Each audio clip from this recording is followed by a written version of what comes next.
I grew up in the age of Britney Spears, so, toxic will always get me on the dance floor. The early 2000s. I remember it like it was yesterday. Low-rise jeans, Motorola razors, the OC. A lot has changed since then, including our guest. I mean, something that's like guilty secret is that I do sometimes eat Nutella with a spoon, and I'm not very good at cooking for myself when my husband's not here. Over the years, Amy Lee has gone from Britney head to corporate lawyer and now Chief Strategy Officer and Managing Director of NationSwell Studios. But I'm happy to say that she hasn't completely changed. I still have 3 of my closest friends are from high school, and we all love to dance. Let's see what else we can find out. I'm Camila Rente, and this is Impact After Hours, a show where changemakers sign off from work and log into life. Amy Lee, welcome to the podcast. Thank you. Happy to be here. Let's talk about art. Let's talk about your passion for painting. Mm-hmm. I know that is a hobby of yours, and that also on the side you have a Substack or a newsletter called Catskill Culture Club. Tell us about that. I do. Yes. This is one of my paintings behind me, which is of my dad and his dad. I was eyeing that already. My dad doesn't like it because he thinks I made his stomach look too big, which is ridiculous. Amy, can you describe the painting for us? So for those who are listening on the audio platforms who are not on YouTube, just like what the painting is and what inspired you. Yeah, sure. I do a lot of, I mainly oil painting, and I love to, until recently, I've done a lot of painting inspired by photographs. I am British and I live in the US, and I have lived in the US for the last 13 years. So I guess maybe that inspires why I love to kind of, meditate on people I'm close to who aren't physically close to me. But this painting is taken from a photograph of my dad with his dad, my granddad, who's no longer with us. And they were leaning against a wall in the sunshine. And so, I sort of abstracted it slightly. I changed the colors of what they're wearing, but they're sort of leaning slightly close together. My dad is quite a bit taller than my granddad was, and so it's kind of a sweet pairing. But there's an essence in their stare that is similar. And then so it's quite a large painting, a few feet tall, and then it's surrounded by flowers. How long did it take you? How long did it take? Oh gosh. Well, I'm always painting on the side, so I very rarely have dedicated time for painting. So it can take me quite some time to finish a painting, like a month or so, because I'm doing it. I have 2 small kids and a full-time job. And so I have sort of scraps of time where I'm able to paint. But yeah, I did that one a few years ago, so I've sort of lost track of how long it took me. But and then tell us about your newsletter. How did that come about? Yeah. So my Substack, I caught wind of the fact that when Substack was just starting, and I have all my life, I've worked in careers where I am doing things for clients. And yet I'm married to someone who writes for a living, writes novels and now writes screenplays. So I'm able to see what it looks like to write more freely. And so I started my Substack partly because we moved up to the Hudson Valley, and I was really inspired by all these lovely creative people who live up here, and I wanted a chance to sort of speak to them and hear about their processes and their backgrounds and what inspired them. And so I started it to kind of interview them, and then it also became like a real outlet for me to write without being edited by a client. Yep, I know. I think when we first met, we talked about sort of the freedom you have, when you write your own newsletter, and, you want to talk about the topics you want to touch on, but also it's, I don't know, like it's therapeutic maybe, and it's a great way to spend your free time. Yes. So, Amy, we had another guest on Impact After Hours. Her name is Stephanie Benedetto. She is the CEO of Alokia. And before she took on this massive issue of excess inventory and how it impacts our climate and the environment, she was also a corporate lawyer. And I know that right now we share that in common. So the three of us had a stint, if you will, in the legal field.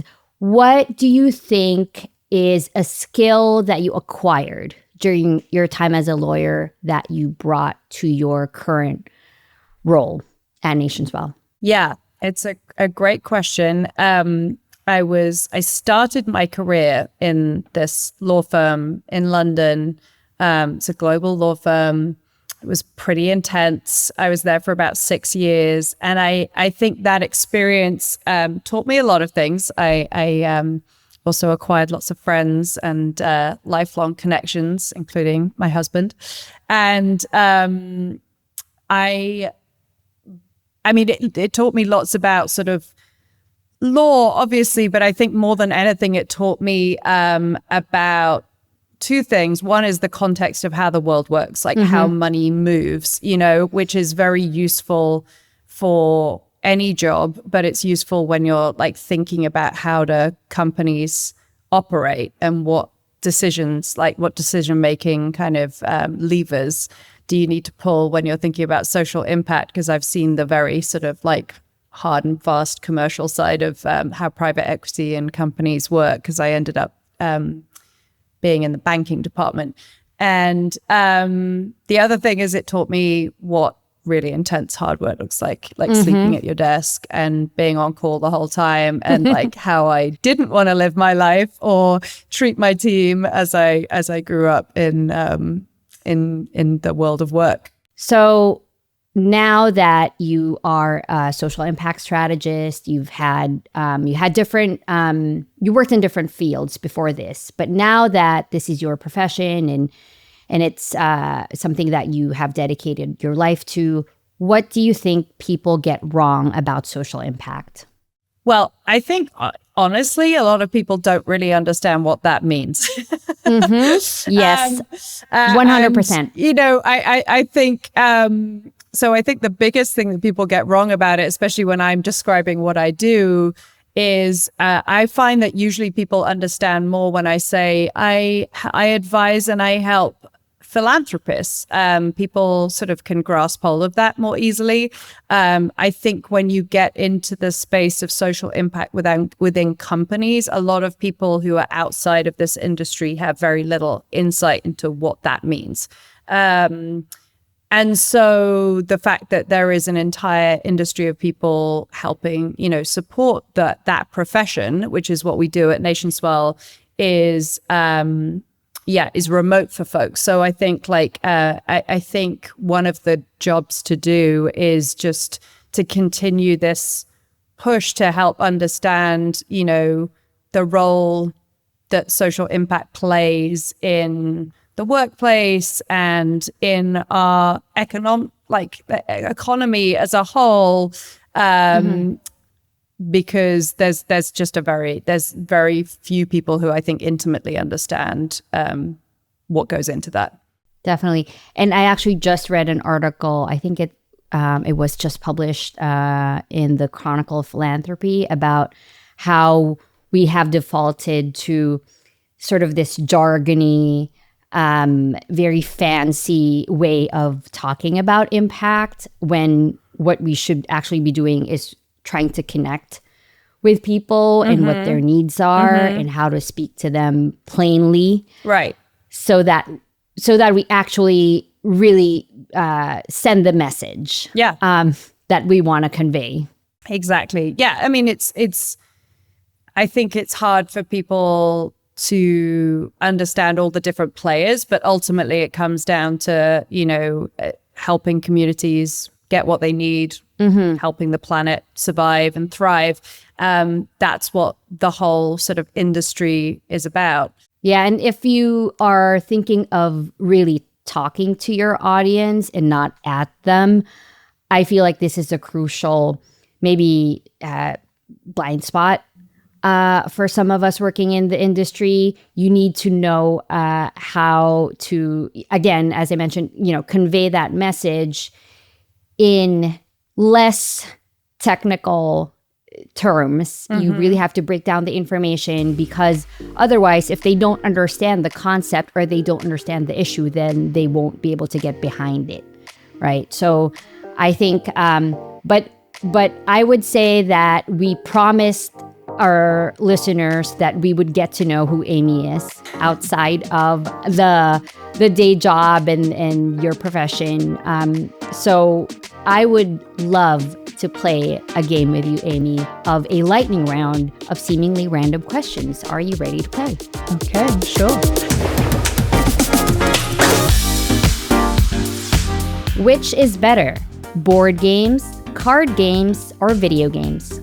Okay, well, definitely not video games. I've shown no interest my entire life, and my son is dismayed that I continue to show no interest. But I don't know, that's tough. I think I'll go with card games, because you can take them anywhere, and we're very into card games in our family right now. I have a 7-year-old and an almost 9-year-old, and we are playing every card game under the sun.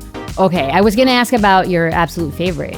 Well, I mean, I'm just going to do that thing that your brain does, which is go to the thing that you've done most recently, which yes. Literally this morning over breakfast, we were playing this game that my husband bought me for Mother's Day, which is called Underrated, Overrated, where you have to guess what someone in your family or whoever you're playing with thinks of a certain thing, like corn on the cob. Does my son Arthur think it's overrated or underrated? Oh my gosh, I've never heard of that. And it's genius, because it's like a game of how well do you know your family. Okay, I will check it out. I am familiar with a lot of card games. I have not come across that one. Good to know. Okay, can you finish this sentence for me, Amy? Back in high school, my friends would say that I am most likely to blank. That's a great question. Most likely to. Well, I will just say that one of the reasons I did end up being a lawyer was because I was obsessed with Ally McBeal. So they may have said she's most likely to become a lawyer at the time. But yeah, most likely to. I'm not sure. We didn't have superlatives in the same way that you have them here in the UK, but maybe dance all night at a party, because I do love to dance. You love to dance. So you might think lawyer, someone who is in this very serious profession, but actually would you say your schoolmates and your family have seen that side of you, virtually everybody close to you? Oh yes, definitely. Yeah, I still have 3 of my closest friends are from high school, and yeah, we all love to dance. What kind of dance do you love to do? Oh, yeah, I'm not talking salsa or flamenco or something. I'm just moving to the groove. Moving to the groove. So I don't know, you're at a bar and there's music or yes, that kind of just casual dancing. I don't know if that's a term. I grew up in the age of Britney Spears, so yes. Toxic will always get me on the dance floor. For sure, trying to learn the steps to one of Britney's many hits. Mm-hmm. On a scale of 1 to 10, how addicted are you to your phone? Oh, goodness. That's a scary question. It's so confrontational, too, I feel. It's so confrontational. I mean, probably 8, because I use it because we work remotely. I embrace the freedom of that, because I have 2 young kids, and so often there's ferrying them around, and so sometimes I am on the move to respond to things, and mm-hmm. And that can become a way of life. I have cut down, I'm on no social media except for Instagram, so I think that helps that it's like limited in that way, but I'm also in so many WhatsApp groups because I try and keep in touch with so many different girlfriends in so many different parts of the world from my life. So plus my family is all over the world. I have parents in the UK and a sister in Australia. So yeah, there's a lot of messaging that goes on. Mm-hmm. I know exactly what that looks like with us here in New York. And then my family, they're either, scattered across the US or all the way in the Philippines, which is halfway across the world. Right. So I understand the importance of those messaging apps too. Yeah. So I heard that you've seen a lot of Nora Ephron movies. And I would like for you to rank them from your least favorite to your most favorite. I'm only picking out 4 films.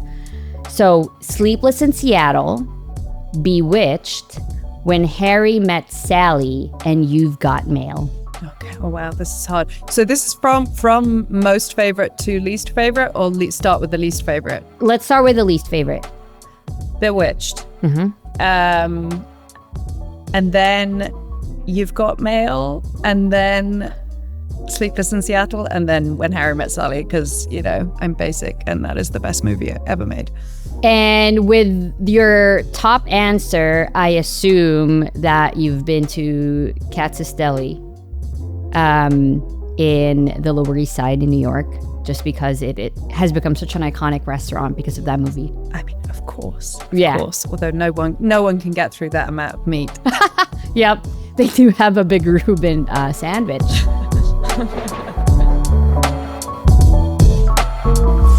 If your personality was a food dish, what would it be and why?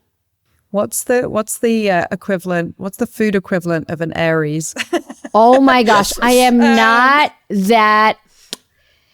So, and anyone who's listening who is very much familiar with signs, I am not the person to ask. I just know that I'm an Aquarius, so maybe I know some traits of people who were born. Yeah, well, Aries, we're fairly opinionated. A dish that's... I'm going to go with something that's very, very British and also one of my favorites. So we have a thing called a cheese and pickle sandwich in Britain.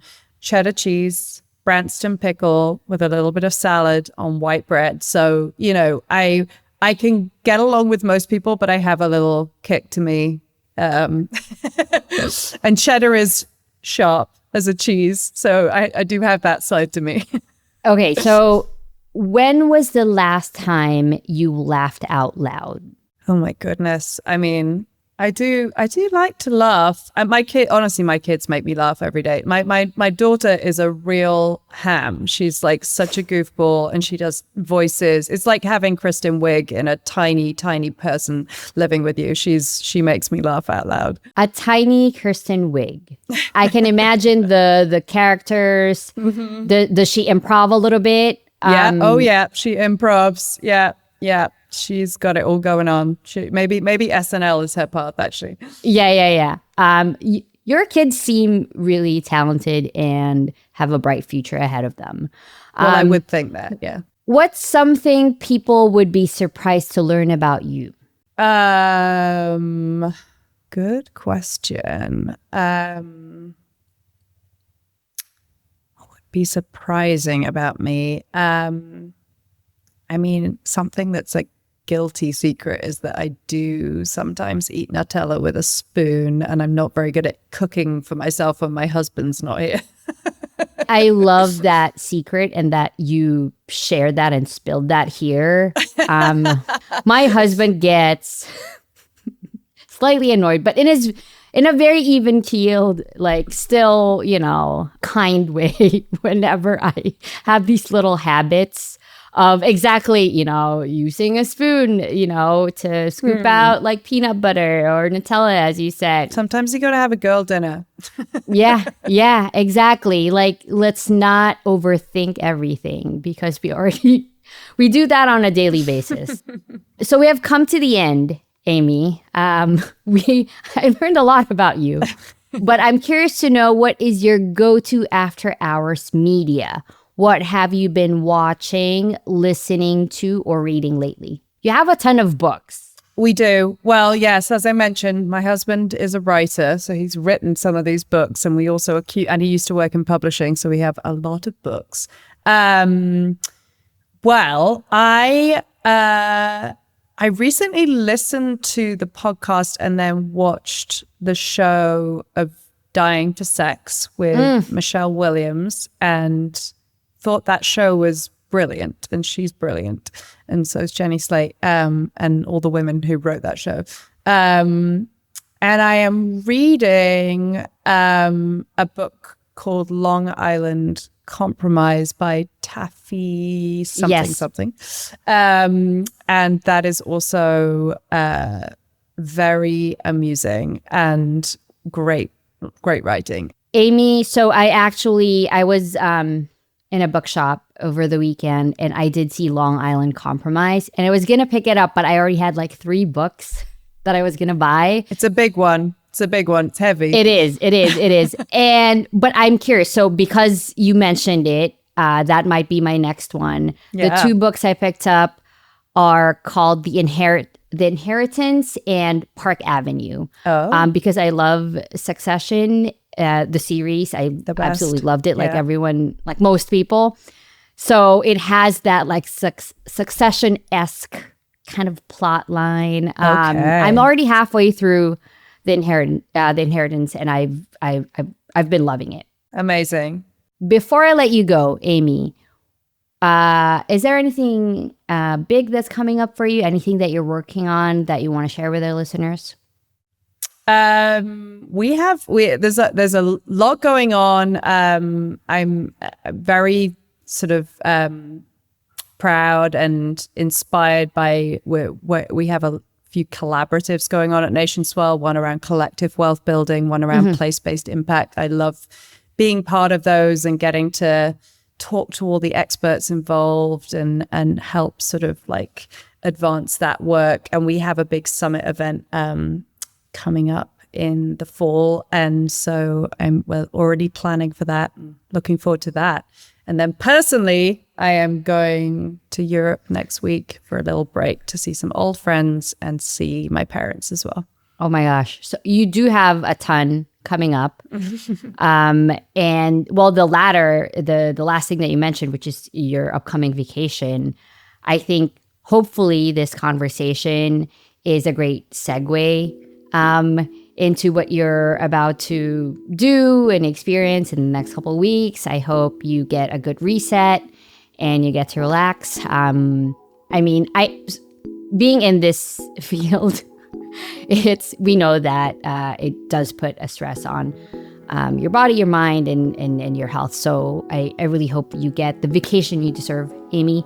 And thank you so much for hanging out with me. Oh, well, thank you for inviting me. This was a joy. I love to talk about silly things I did in high school.